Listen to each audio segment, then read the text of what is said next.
자, 안녕하십니까. 자, 전은성입니다. 자, 오늘은 부동산 고민 해결 Q&A 시간이에요. 여러분들, 저희 카페에 방문을 하셔서 Q&A란에다가 여러분들 고민을 적어주시면 제가 이렇게 영상을 제작해서 여러분들에게 이제 설명을 드리는 시간을 갖도록 앞으로 계속 진행하겠습니다. 자, 부동산 고민 해결 Q&A 시간인데, 이제 본격적으로 들어가기 전에 뉴스 한번 보고 들어갈게요. 이제 Q&A만 하면 또 너무 단순하잖아요. 그쵸? 여러분들 너무 진지하게 들으실 필요는 없습니다. 이제, 여러분들한테 어떤 지식을 전달하는 강의라기보다는 뉴스 한번 같이 읽어보고, 그리고, 어떤 사람이 이런 질문을 갖고 있는데 한번 파악해 보는 시간이라고 보시면 될 것 같아요. 자, 오늘자 신문이 이제 한국경제랑 매일경제에서 발췌한 것들인데, 서울 집값 들썩이자 공급 시그널로 맞대응. 그래서 이제 조기 착공하는 부분들도 있는 거고, 이제 남양주 왕숙이라든지 하남 교산지구 쪽에 지구 지정을 좀 빨리 한다, 이제 이런 건데, 우리가 사실 일기 신도시처럼 200만 호 건설 이렇게 할 때 빼고는 검단이고 지금 양주고 이런 것들이 생겼을 때 사실 불난집에다가 바가지로 물 몇 번 이렇게 뿌린다고 해서 불 꺼지는 거 아니잖아요. 진짜 불이 났으면은 소방차가 갖고 대형 살수를 해야 불이 꺼지는 건데, 이 정도면은, 이 정도 점박이 정도의 이 정도 양이면은 그냥 불난집에 바가지로 한 2바가지 부은 거예요. 그러니까 왕숙 바가지 한 바가지, 예? 그래서 하남 교산 바가지 한 바가지 해봤자 절대 불이 안 꺼지겠죠. 그래서 잘 안 될 것 같습니다. 자, 추천서에 이름 쓰면 집 샀더니, 추천서에 이름 쓰면 취업되고, 우리나라 고도 성장을 하니까 당연히 일자리가 모자라니까 취직이 굉장히 잘 될 때였죠. 지금은 어떻게 돼 있습니까? 지금은 모든 게 자동화가 돼 있잖아요. 4차 산업에 자동화가 돼 있다 보니까는 사람이 그렇게 많이 필요하진 않죠. 그쵸?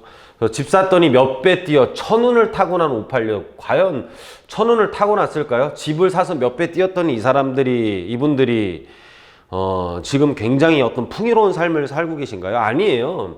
집을 사서 몇 배 뛰었지만은 이분들은 그냥 본인을 보호한 것 뿐이에요.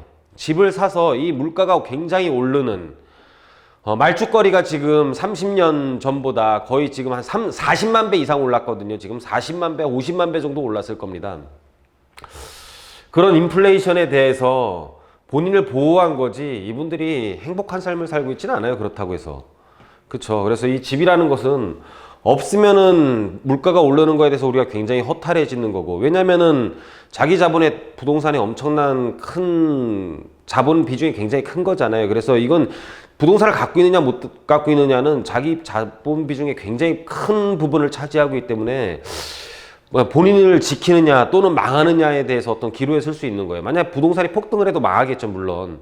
근데 오를 때는 본인을 보호하는 거고, 이렇게 올랐을 때는 또 갖고 있지 않은 사람들은 굉장히 허탈해지는 거고, 반대 상황이 되면 또 반대일 수도 있겠지만, 근데 여태까지 우리나라는 계속 상승, 전체적인 시간에 대한 그래프를 놓고 봤을 때는 우상향 그래프를 띄고 있고, 앞으로도 그러지 않을까요?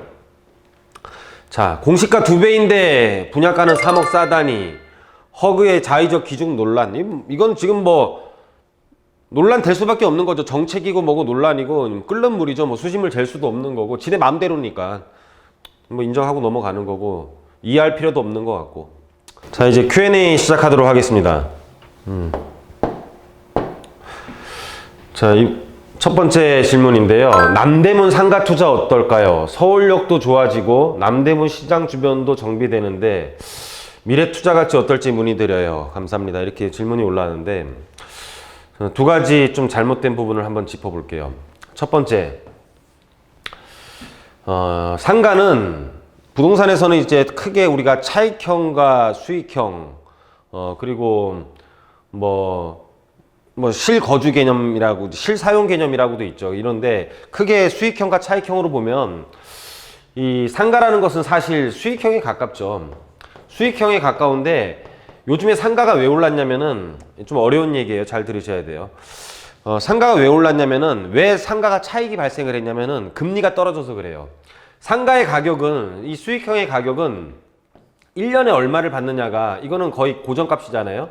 월세 곱하기 12, 1년에 얼마를 받느냐 이게 고정값인데 상가의 가격 형성이 어떻게 되냐면은 이 모든 게 기대 수익률이라는 게 있어요. 상가를 사면서 나는 수익률이 10%가 나야 된다, 7%가 나야 된다, 뭐 3%가 나야 된다라는 기대 수익률이 있고 뭐 보증금이 이제 이건 내 돈이 아니죠. 이제 보증금이 매매 가격에 이제 영향을 미치는 거죠. 그래서 이 기대 수익률이 사실은 보증금과 사실 이런 월세나 이런 것들은 거의 고정값이라고 보고 상가의 가격이 변동이 생긴 것은 월세랑 보증금은 똑같았었는데 상가 가격이 오른 이유는 뭐냐면은 기대 수익률이 낮아졌기 때문에 그래요. 기대 수익률은 어디에 기인을 하냐면은 은행 이자와 굉장히 연동을 갖고 있죠. 은행과의 연동성을 갖고 있는데 은행의 금리가 떨어지니까는 기대 수익률도 떨어졌겠죠. 무슨 소리냐면 은행이 3%를 주면 나는 상가라는 상품을 위험을 감수하고 샀기 때문에 한 4%는 받아야 돼요. 4%에서 5%는 받아야 돼요. 근데 은행이 만약에 10%를 주면 10%를 이자를 주는데 내가 4%, 5%를 상가를 사면서 원하진 않을 거 아니에요. 은행이 10%를 주면 은행보다 더 높은 수익률을 상가를 사면서 원하겠죠. 그러면 은행이 1% 주는데 20% 달라 그러면 미친놈 소리 들을 거 아니에요. 예를 들어. 그러니까 항상 은행과 비슷하게 은행보다 조금 높은 수준에서 결정이 되는데 은행의 금리가 굉장히 낮다 보니까는 기대 수익률도 떨어지는 거예요. 은행의 금리가 떨어지니까 연동해서 움직이니까. 그러니까는 고정값에서 낮은 값으로 나누니까 10을 5로 나누다가 10을 더 낮은 2로 나누니까는 값이 더 커지는 거죠. 매매 가격이 올라가는 거예요. 무슨 말인지 이해 가십니까? 안 가시면 3번 들으세요. 3번. 그래서 지금 금리가 떨어졌기 때문에 상가가 올라가서 상가도 차익형 상품이 아니냐라고 생각들을 많이 하시는데 최저금리에서는 만약에 경기에 어떤 외부 충격이 있어서 금리가 올라갈 경우에는 수익형 부동산은 가격이 많이 떨어지는 현상이 발생을 해요. 그래서 일단은 이 수익형 부동산은 철저하게 좀 수익형, 그러니까 내가 먹고 살기 위한 하나의 돈을 벌어주는 그런 상품이라고 생각을 하시는 게 좀 마음이 편하실 것 같고요. 첫 번째, 그게 중요하고 남대문 주변 시장. 이거는 우리가 이 트렌드를 많이 읽어야 돼요. 그래서 상가도 마찬가지고 뭐 음식점도 마찬가지고 굉장히 요즘에 트렌드들이 많이 변하고 있죠. 왜냐면은 인터넷 쇼핑이라는 게 너무너무 많이 발달을 해요. 음식점도 마찬가지입니다. 옛날에는 대형 막 이렇게 해서 뭐 보이는 것도 중요했지만은 요즘은 사진 잘 찍어 놔가지고 뭐 배달의 민족 이런 것들 이용해갖고 배달하는 업체들이 굉장히 좀 성행을 하잖아요.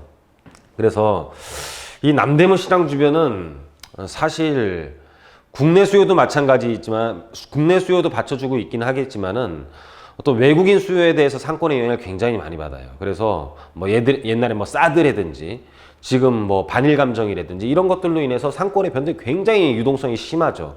그리고 남대문 시장 같은 경우 또는 백화점 같은 경우에서 이렇게 사진을 찍거나 또는 직접 가서 한번 입어보고 직구를 하는 사람들이 굉장히 많아졌죠. 이렇게 해서 대표적으로 망한 사례가 지금 우리 용산 전자상가 같은 경우가 굉장히 안 되고 있죠. 사는 사람보다 파는 사람이 더 많아요. 희한하죠.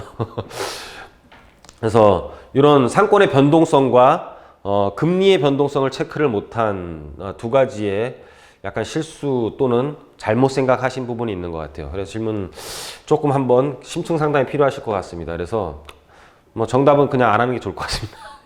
안 하시면 될 것 같고요. 다음 질문 보도록 할게요. 한 2개 정도씩 할 텐데, 자, 이분은 어떤 질문을 하셨냐면 딸기 초코 케이크라는 분이 질문을 하셨는데 신정 뉴타운의 23평을 얼마 전에 구매했는데 앞으로 상승 여력이 있을지 궁금합니다. 이게 좀 잘못된 거예요. 그쵸? 원래 이 부동산은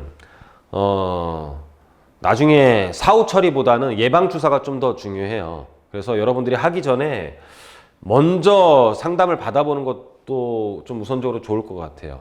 왜냐면 여러분들은 굉장히 시야가 좁거든요. 여러분들이 아는 것만 보려고 하고 여러분이 아는 지역만 살려고 합니다. 그래서 모든 것들이 아는 거에서만 움직여요. 참 안 변해요. 그쵸? 사람이라는 게. 그래서 한번 이 시야를 넓히고 좀 마음을 열어야지만 이 투자에 대한 범위도 커지는데 이분은 더해요. 구매했는데 뭐 어쩌라고.